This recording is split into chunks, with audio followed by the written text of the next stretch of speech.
la he descubierto en estos días que he vuelto a mi pueblo.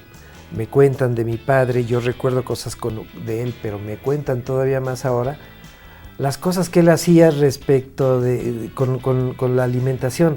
Él tenía una cantina, le gustaba un poco el trago, pero tenía una cantina y la tenía pues seguramente para no gastar él en las cantinas, ¿verdad? Para que no le dijera a mi madre que se gastaba el dinero. Entonces puso su cantina, pero en la cantina él les daba botanas a los borrachines, a los tomadores, y en esas botanas es de las que yo recuerdo que hay una conexión entre la gastronomía y el humor, porque a mi padre le gustaba hacer algunas botanas con animales exóticos, raros, extravagantes, que no se comen de manera normal, y no les avisaba a los borrachines, a los tomadores, de qué cosa era, sino hasta mucho tiempo después.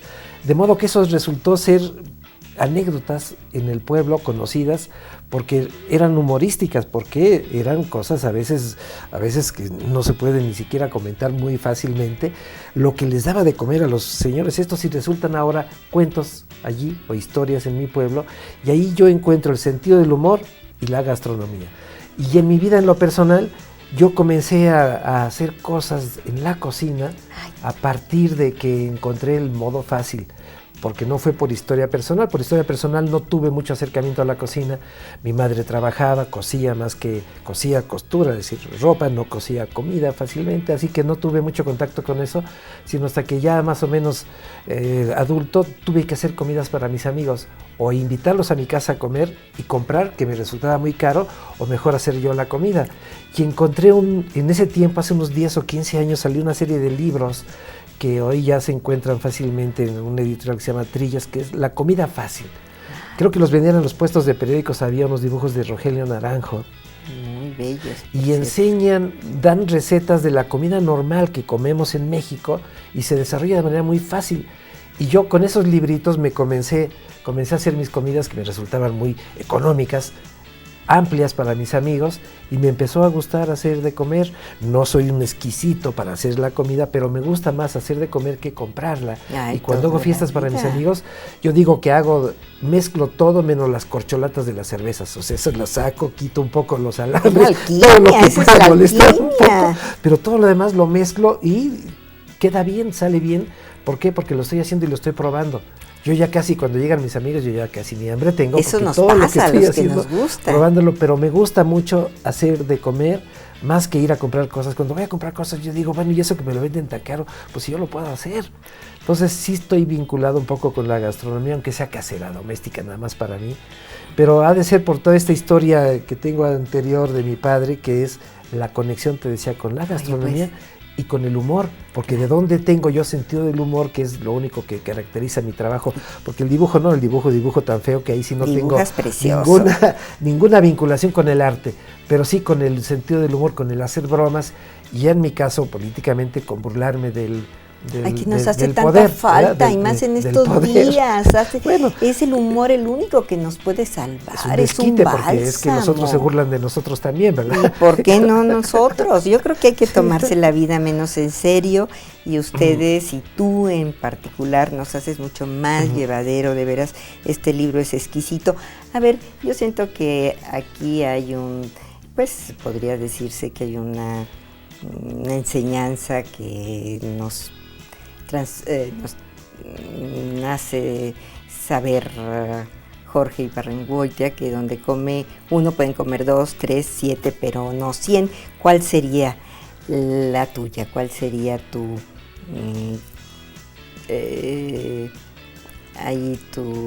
síntesis sobre ese cuento del supermercado, que donde pueden comer un ratón, pueden comer 2, 3, 4, 5, 6, 7, pero no 100? ¿Cuál sería esa fábula? ¿Cuál sería tu conclusión? ¿Tú qué podrías decir? Yo digo que quiso decir que es muy fácil comer cuando uno sabe qué hacer con las cosas que tienes en tu casa para comer. A veces uno dice, no tengo nada. Abres el refrigerador y encuentras una cosita por acá, otra cosita por ahí, otra cosita por ahí, y si sabes más o menos mezclarlas, puedes hacer de eso una comida, no grandiosa, pero una comida. Yo me imagino que un poco de esto quería decir, lo saca del supermercado donde había de todo, se los lleva al campo. Y se va al campo en donde nada más hay maíz, pero el número de comensales en uno y en otro en los dos lugares puede comer, donde aparentemente hay poco, pueden comer muchos, y en el lugar donde había mucho, pues pueden comer pocos y muchos más, es decir, la comida está en todos lados por lo que se ve.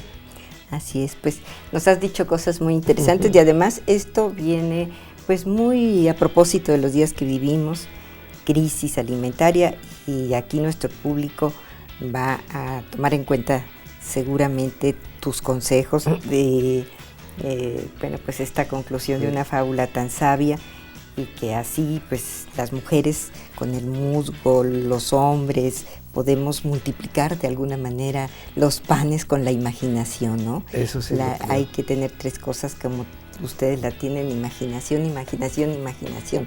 Gracias por habernos acompañado.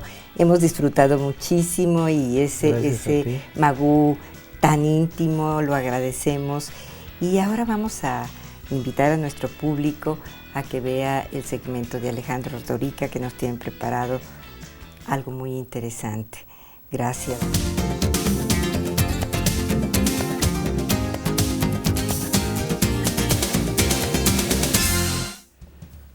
Cuando en la cultura se unen la pintura y la caricatura, se produce un hecho excepcional en las artes plásticas. Es el caso del francés Honoré Daumier, que pues nos deja una gran obra, vasta y también de una calidad inigualable, sobre todo en la caricatura política y desde luego también en sus óleos. Fíjense, una obra que abarca 4,000 litografías, 300 dibujos y 200 óleos. Y bueno, se trata de un personaje que pelea y aprovecha esos derechos y esas libertades que se desprenden de la Revolución de 1830, que luego le costarían hasta la cárcel cuando pinta al propio monarca, a Luis Felipe de Orleans, como si fuera ese ogro gigantesco e insaciable que es Gargantúa, de aquella famosa novela de Rabelais, y que pues justamente genera toda una indignación que lo lleva a pasar en prisión tantos meses. Pero en la caricatura igualmente nos asombra haciendo y captando esta vida del París de su época, de su tiempo.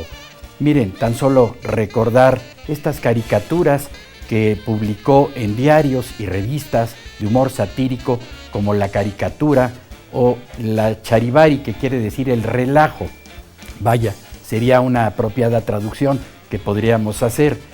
Y ahí tan solo mencionar que capta la negligencia de los doctores, el abuso de los abogados, la corrupción de los políticos o la injusticia y la venalidad en los tribunales. Así, baste mencionar dos casos. Una, la de el doctor con su alumno, que le dice: ¿qué te ha parecido esta exitosísima operación? Y el alumno le dice: ¿pero cómo, maestro, si se murió la enferma?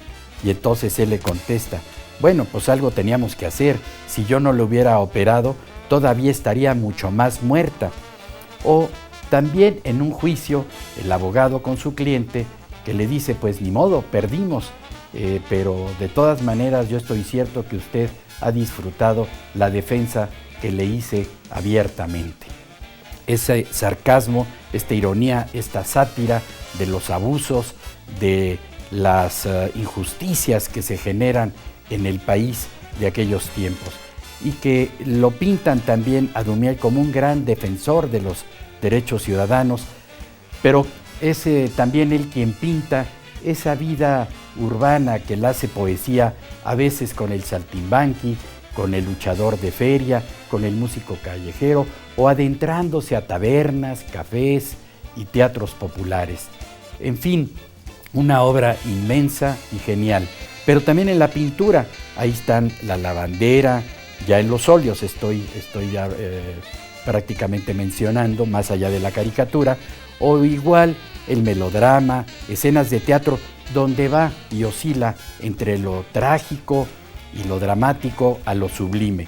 Pero me detengo en el Quijote, que pinta sin rostro, como simbolizando esa idea universal de los sueños y de los ideales, al fin admirador y lector de Cervantes Saavedra.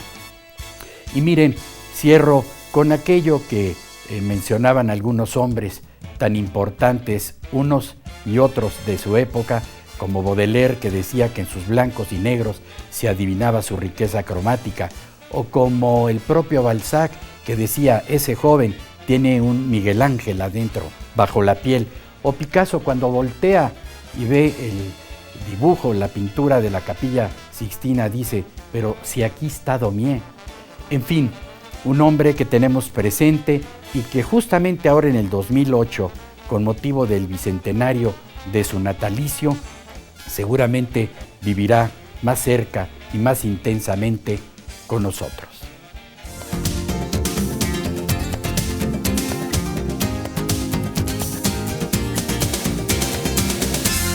Amigas, amigos, ¿verdad que el humor es cosa seria? Pues lo hemos comprobado con ese inmenso talento creativo de Magú. Y también resultaron muy estimulantes los comentarios de Alejandro Rodorica sobre ese gran, pero grandísimo pintor Honoré Daumier. Y bueno, pues ya saben que mi página siempre está a sus órdenes. Ahí encontrarán muy ricas recetas. Y aquí los esperamos en la próxima emisión. Me quiero despedir en este mismo tono festivo con un dicho popular que ya ven que dicen que del plato a la boca se cae la sopa. Y yo agregaría que también nunca decaiga el humor, que la luz siempre los acompañe.